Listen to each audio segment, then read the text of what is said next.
नमस्कार दोस्तों, स्वागत है आपका स्टडी फॉर सिविल सर्विसेज में। वीडियो को पूरा देखिए। कोई भी आपका फीडबैक है, कोई सजेशन है, तुरंत वीडियो में कमेंट करके जरूर बताइए। अच्छा लगे तो वीडियो लाइक जरूर कर लीजिए और ऐसे वीडियो लगातार फ्री में पाने के लिए चैनल को तुरंत सब्सक्राइब कर लीजिए और बेल आइकन को जरूर टैप कर लीजिए ताकि आगे भी सारे वीडियो आपको मिलते रहे। यूट्यूब में फॉलो करते हैं तो प्लीज ये वाला फ्री टेलीग्राम चैनल जरूर ज्वाइन कर लीजिएगा। सारे नोटिफिकेशन, सारे अपडेट यहीं पे आते हैं, ध्यान रखिएगा। स्टडी फॉर सिविल सर्विसेज का कोई भी पेड ग्रुप अगर आपको ज्वाइन करना है तो सिर्फ 8564880530969062386445 यही नंबर है हमारे, सिर्फ जहां पे कॉल या व्हाट्सएप कर सकते हैं।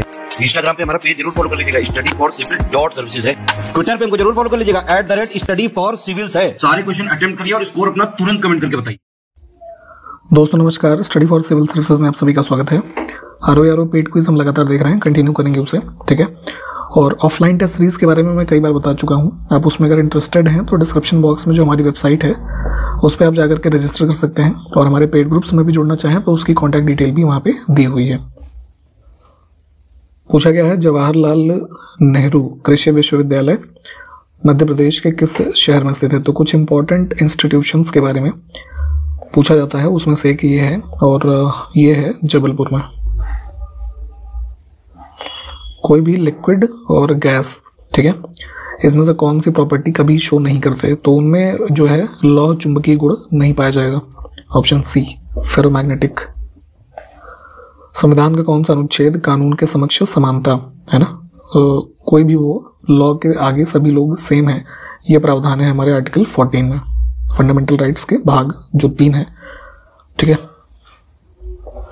जून 2023 तक की इंफॉर्मेशन के हिसाब से जनजातीय मामलों के केंद्रीय मंत्री कौन है। मिनिस्ट्री ऑफ ट्राइबल अफेयर्स के मिनिस्टर हैं अर्जुन मुंडा और अभी हाल ही में इनको जो है एग्रीकल्चर मिनिस्टर की भी एक एडिशनल रिस्पॉन्सिबिलिटी मिली है, इसको भी ध्यान रख सकते हैं।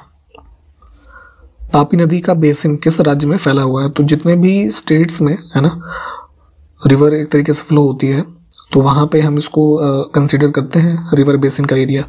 तो जैसे तापी ओरिजिन होती है मध्य प्रदेश में, ठीक है, सतपुड़ा रेंजेस से, तो मध्य प्रदेश इन विकल्पों में से चुनेंगे महाराष्ट्र को, इसके अलावा गुजरात, है ना, यहाँ पे तापी रिवर का बेसिन हमें मिल सकता है।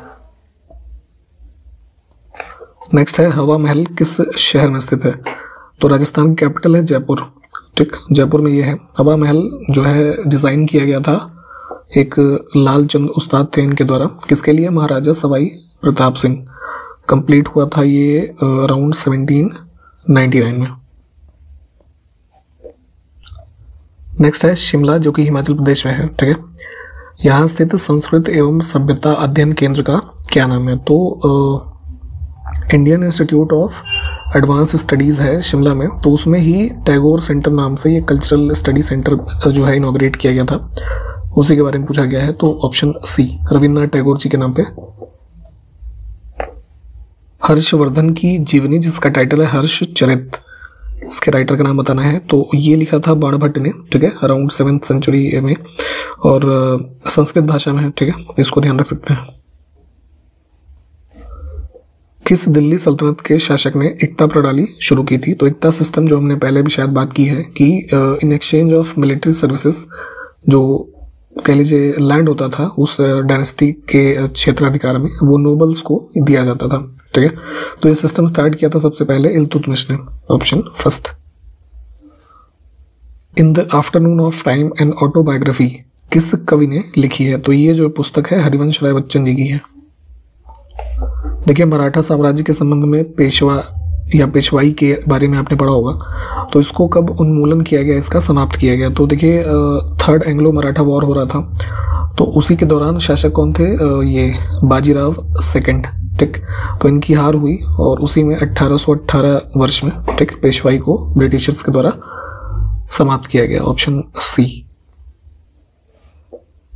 भारत के किस स्वतंत्रता सेनानी ने मैं नास्तिक क्यों हूं इस टाइटल से अपनी आत्मकथा लिखी। तो why am I an atheist, ये जो है भगत सिंह की पुस्तक है।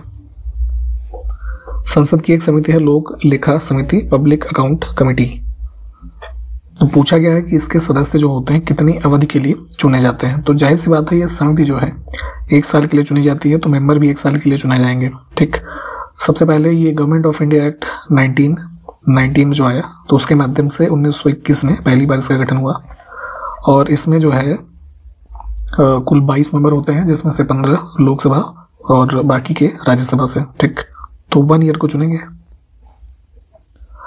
एक स्कीम लॉन्च हुई थी पीएम उम्मीद, ठीक। तो इस योजना का उद्देश्य लगभग 3 लाख युवाओं को इसमें से किस फाइनेंशियल ईयर तक उद्यमी बनने के लिए कौशल प्रशिक्षण देना, यानी कि स्किल जो प्रदान की जाती हैं उसके लिए स्कीम ये लॉन्च की थी अप्रैल 2021 में, ठीक।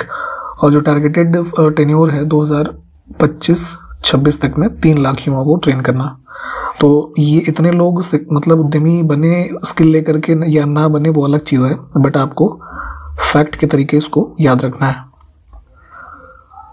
पादप कोशिका का कौन सा भाग शुगर बनाने के लिए सूर्य के प्रकाश को रोकता है? तो देखिए प्लांट्स में एक कह सकते हैं फोटोसिंथेटिक पिगमेंट है क्लोरोफिल, ठीक है। तो जिसके माध्यम से यहाँ पे उनकी ऊर्जा के लिए जो ये शुगर वगैरह कहा जा रहा है कि इसका निर्माण होता है। तो इसमें जो ऑर्गन है कह लीजिए प्लांट्स का वो कौन सा होता है वो बताना है, तो क्लोरोप्लास्ट, ठीक। तो ये सन एनर्जी जो है उसको ट्रैप करते हैं और फिर चूंकि आपको पता है कि फोटोसिंथेसिस में उसी एनर्जी को यूज करके ये लोग अपना जो एनर्जी है वो एक तरीके से क्रिएट करते हैं प्लांट्स, ठीक। Option C.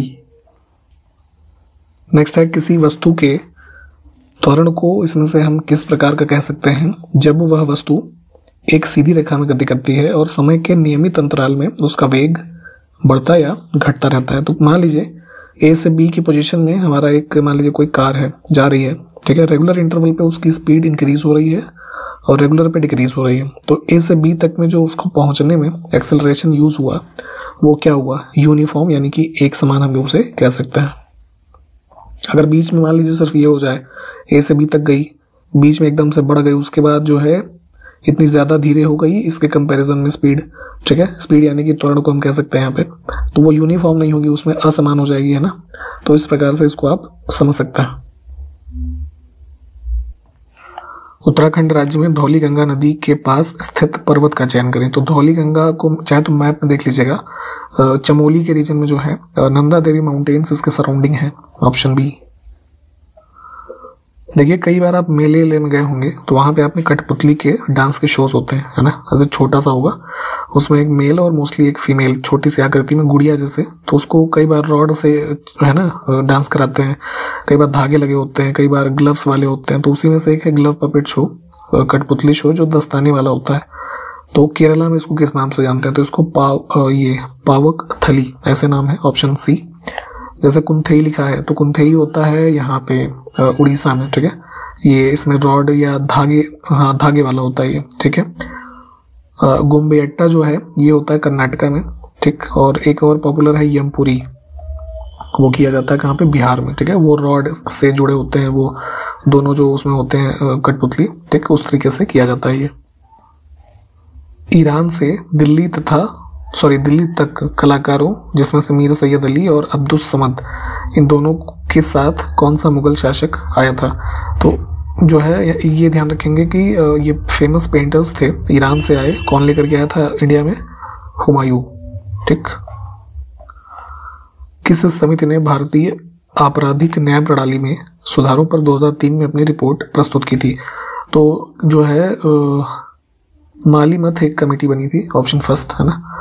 इन्होंने यहाँ पे एक कुछ जो क्रिमिनल जस्टिस सिस्टम है उस पर रिफॉर्म्स में अपनी रिपोर्ट प्रस्तुत की थी। 2003 ईयर भी ध्यान रखेंगे। Courts of India past to present एक बुक है, इसको किसने लिखा? तो भारत के पूर्व सीजेआई रंजन गोगोई।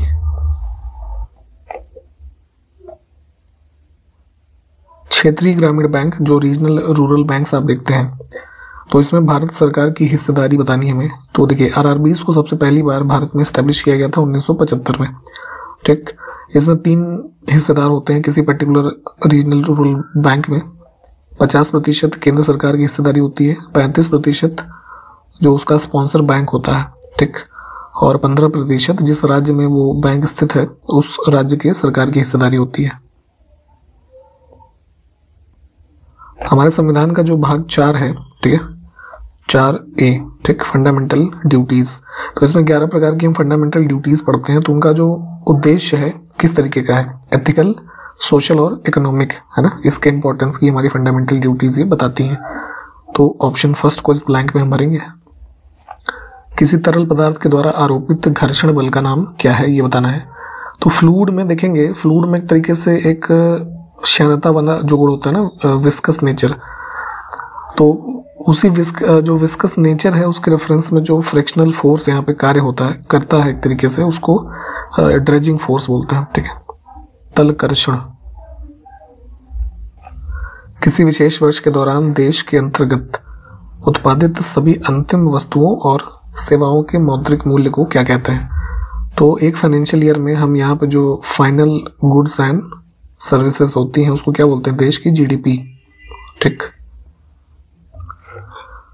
अगला है बेरीनाग जल स्रोत उत्तर भारत की इसमें से किस नदी का मुख्य स्रोत है? हिमालय की पीर पांजाल रेंज में। ठीक है, यहां से निकलती है हमारी रिवर कौन सी? झेलम। ऑप्शन सी को चुनेंगे।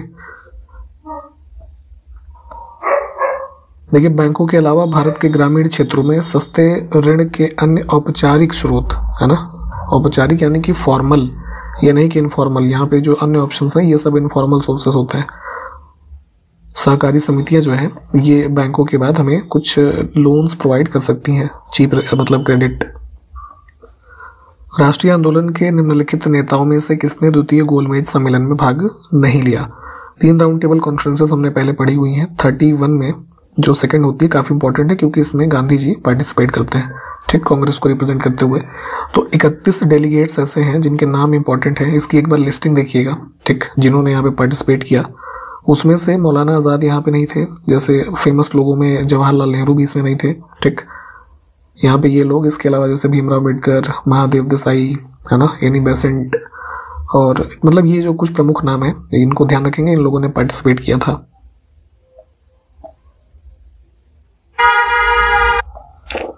गोपुरम वास्तुकला के निम्नलिखित में से किस स्कूल की विशेषता है? तो जो है मंदिर जो निर्माण की 3 प्रमुख शैलियां हैं, द्रविड़, नागर और वेसर। ठीक, तो जो साउथ इंडिया के मोस्टली टेम्पल्स हैं द्रविड़ शैली बने हैं। तो इसमें देखेंगे तो जो मुख्य मंदिर होता है उसके बहुत पहले एक छोटा गेट होता है ना, उसी को गोपुरम कहते हैं। अगला है पैरालंपिक शीतकालीन खेल जो 2022 के थे उसकी मेजबानी किस देश के द्वारा की गई थी? तो ये हुए थे जो है चाइना में। ठीक है, और जो अगला होगा 2026 में, इसको ध्यान रख सकते हैं, ये इटली में होगा। विजयनगर साम्राज्य के बारे में आपने पढ़ा होगा, तो इसकी स्थापना का वर्ष बताना है। 1336 एडी में दक्कन रीजन में आप देखते हैं जो है हरिहर प्रथम और इनके भाई थे बुक्का राय। ठीक, इनके द्वारा स्थापना की जाती है। नैनो कणों के आकार की सीमा की जो रेंज है वो बतानी है। ठीक है, नैनो पार्टिकल्स जो आप पढ़ते हैं जैसे नाम। ठीक, तो मतलब ह्यूमन आई से डिटेक्टेबल तो खैर नहीं होते क्योंकि रेंज इतनी छोटी होती है। तो ये जो मतलब नंबर्स में अगर इसको एक्सप्रेस करें तो 1 से 100 नैनोमीटर। ठीक,